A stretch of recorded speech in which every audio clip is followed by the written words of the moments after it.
ভগবান সাথে থাকলে মানুষের দুঃখ কষ্ট সব ঘুচে যায়। অথচ সুদামাকে দেখুন, ভগবান স্বয়ং তার প্রাণের বন্ধু হওয়া সত্ত্বেও কি দুঃখ দারিদ্র্য যন্ত্রণাটাই না ভোগ করতে হয়েছে তাকে। আমরা সবাই জানি অশ্রুজলে বন্ধু সুদামা চরণ ধুইয়ে দিয়েছিলেন শ্রীকৃষ্ণ। কিন্তু জানেন কি, ভগবানের জন্য সুদামা এমন কি করেছিলেন যে ভগবান তাঁর চরণ স্পর্শ করেছিলেন, ভক্তভাবে সেবা করেছিলেন।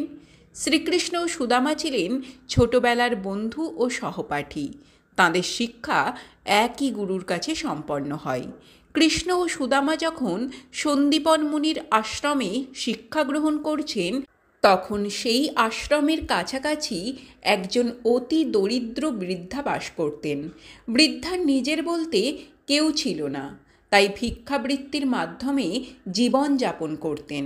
তিনি ভিক্ষাতে যা পেতেন তা আগে ভগবানকে উৎসর্গ করতেন, তারপর সেটি প্রসাদ হিসাবে নিজে গ্রহণ করতেন। একবার বৃদ্ধা 5 দিন কোনো ভিক্ষা পাননি, তাই 5 দিন না তো ভগবানকে ভোগ দিতে পেরেছেন আর না তো নিজে কিছু খেতে পেয়েছেন। ষষ্ঠ দিন তিনি ভিক্ষা করতে গিয়ে একইভাবে শূন্য হস্তে ফিরছেন। ফেরার পথে তিনি ভিক্ষা হিসাবে কিছু ছোলা পান। বৃদ্ধা ভাবেন, আজ থাক, কাল সকালে উঠে আগে ভগবানকে নিবেদন করব, তারপর নিজে খাবো। এই ভেবে সেই ছোলা কটি মাথার কাছে নিয়ে ঘুমিয়ে পড়েন। সেই রাতেই বৃদ্ধার বাড়িতে চোর আসে। চোর সারা বাড়ি তন্ন তন্ন করে খুঁজেও কিছু পায় না। তখন তার নজর যায় বৃদ্ধার মাথার সামনে ছোলার পুটুলিটিতে। সেভাবে পুটুলিটিতে নিশ্চয়ই বহুমূল্য কিছু আছে, তাই বৃদ্ধা এটিকে এভাবে আগলে নিয়ে শুয়েছে। চোর সেই পুটুলিটি নিয়ে চলে যায়। সে সন্দীপন মুনির আশ্রমের কাছে বসে পুটুলিটি খোলে। খুলে দেখে পুটুলিটির মধ্যে রয়েছে ছোলা। ছোলা পেয়ে কোন চোর আর খুশি হয়। চোরটি কারো পায়ের শব্দ শুনে ধরা পড়ে যাওয়ার ভয়ে পুটুলিটি ওখানেই ফেলে রেখে পালায়। পরদিন কৃষ্ণ ও সুদামা যখন গরু চড়াতে মাঠে যাচ্ছেন, তখন গুরুমা ওই ছোলার পুটুলিটি সুদামার হাতে দিয়ে বলেন, এটি সুদামা ও কৃষ্ণের আজকের জলখাবার। এদিকে ঘুম ভেঙে বৃদ্ধা যখন বুঝতে পারলেন তার ছোলার পুটুলিটি চুরি হয়ে গেছে, তখন দুঃখে কষ্টে ক্ষুধায় তিনি অভিশাপ দিয়ে বসলেন যে তার ওই ছোলা খাবে তাকে তার মতোই দুঃখে কষ্টের জীবন কাটাতে হবে। মাঠে গরু চড়াতে গিয়ে কৃষ্ণ ও সুদামা ঝড় ঝঞ্ঝার কবলে পড়েন। তাঁরা একটি জায়গায় আটকে পড়েন। কৃষ্ণের প্রচণ্ড খিদে পেলে তিনি ওই ছোলার পুটুলিটি চান সুদামার কাছে, কিন্তু সুদামা ছোলার পুটুলিটি গুরুমার হাত থেকে নিয়েই বুঝতে পারেন এই খাবার অভিশপ্ত।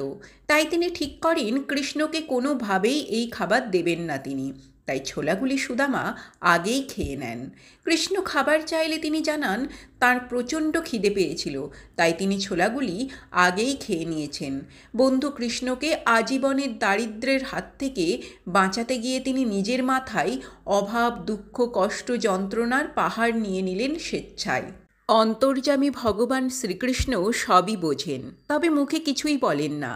কিন্তু এই অনাহার অভাব সুদামা স্ত্রী আর সহ্য করতে পারছিলেন না, তাই তিনি বারবার স্বামীকে দ্বারকার রাজা কৃষ্ণের কাছে সাহায্য চাইতে যেতে বলতেন।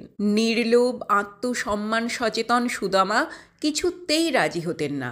তিনি বলতেন, এই অবস্থায় বন্ধুর কাছে যাওয়া যাবে না। কিন্তু স্ত্রীর উপরোধ অনুরোধের চোটে থাকতে না পেরে একদিন ঠিক করলেন তিনি দ্বারকায় যাবেন। তবে সাহায্য তিনি চাইবেন না, শুধুমাত্র বন্ধু কৃষ্ণকে দেখেই চলে আসবেন। কিন্তু তাঁর স্ত্রী তো তাকে খালি হাতে ছাড়বেন না।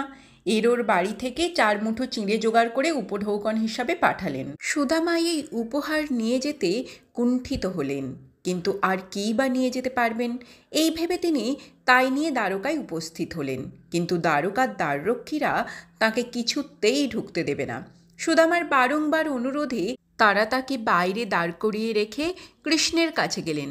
কৃষ্ণকে বললেন, প্রভু, একজন এমন দরিদ্র ব্যক্তি এসে উপস্থিত হয়েছেন যাকে না দেখলে বিশ্বাস করতে পারবেন না মানুষ এত দরিদ্রও হতে পারে।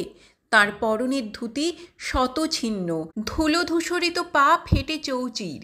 এরকম একজন ব্যক্তি দাবি করছেন তিনি নাকি আপনার বন্ধু সুদামা। সুদামার নাম শুনে শ্রীকৃষ্ণ নগ্ন পায়ে দৌড়াতে দৌড়াতে গিয়ে সুদামাকে জড়িয়ে ধরলেন ও কাঁদতে থাকলেন। তিনি সুদামাকে ঘরে নিয়ে এসে নিজ হাতে তাঁর পা ধুইয়ে দিলেন। রুক্মিণী নিজে পাখার বাতাস করতে থাকলেন। খেতে বসে নানা উপাদেয় পদ দেখে সুদামা আর চোখের জল ধরে রাখতে পারলেন না। তিনি মনে মনে ভাবলেন, এতদিন ধরে তাঁর স্ত্রী দুটি খাবারের লোভে তাকে বারবার কৃষ্ণের কাছে আসতে বলেছে। আজ তো এক প্রকার তার স্ত্রীর জন্যই সে কৃষ্ণের কাছে এসে এত ভালো মন্দ খাবার খাচ্ছে, অথচ তার স্ত্রী খুদ কুঁড়ো খেয়ে দিন কাটাচ্ছে।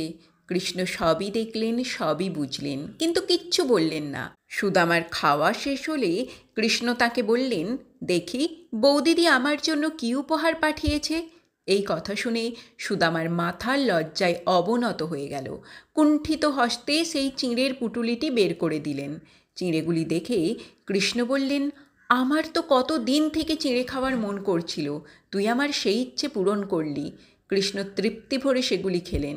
দেখতে দেখতে সুদামার বিদায় নেওয়ার সময় হলো, কিন্তু তিনি কিছুতেই কৃষ্ণের কাছে সাহায্য চাইতে পারলেন না। বন্ধুকে আলিঙ্গন করে ঘরে ফিরলেন, কিন্তু ঘরে এসে তো অবাক, তার দারিদ্র ভরা কুটিরের স্থানে দাঁড়িয়ে আছে এক ঐশ্বর্য ভরা অট্টালিকা। সুদামা অমন অবাক হয়ে তাকিয়ে আছে দেখে তার স্ত্রী বললেন, এ সবই তো তোমার বন্ধুর কাজ। সুদামা বললেন, কি বলছো? আমি তো আমার দুরাবস্থার কথা তাকে কিছুই বলিনি, তবে সে জানল কিভাবে? তখন তার স্ত্রী বললেন, তাকে কি কিছুই বলে দিতে হয়? তিনি তো অন্তর্যামী, শুধু তার দ্বারে একবার উপস্থিত হলেই হয়। ভগবান সবার পাশেই থাকেন। ভগবান যা করেন ভালোর জন্যই করেন। ভগবান যদি সুদামার দুঃখ আগেই দূর করে দিতেন, তবে সুদামার মাহাত্ম্য প্রচার হতো কিভাবে? ভিডিওটি ভালো লাগলে লাইক, কমেন্ট ও সাবস্ক্রাইব করে পাশে থাকবেন।